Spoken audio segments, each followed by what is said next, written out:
How to remove a Google account from phone quickly and safely. If you want to remove a Gmail or Google account before switching to another account, selling your phone, or simply stop syncing that account, follow these simple steps.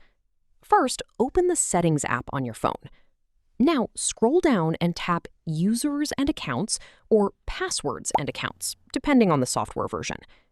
Next, tap Google or select the Google account you want to remove. Here, you'll see the Google account currently connected to your phone. Tap the account, then look for Remove Account.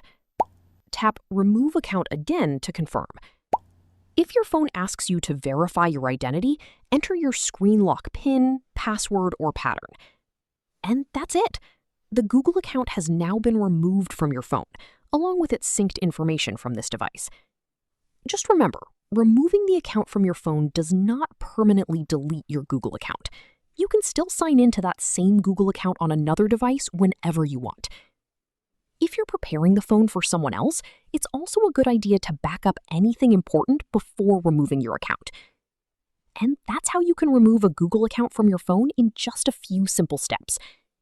If this tutorial helped you, don't forget to like the video, subscribe to the channel, and turn on notifications for more simple Android tips and step-by-step tutorials.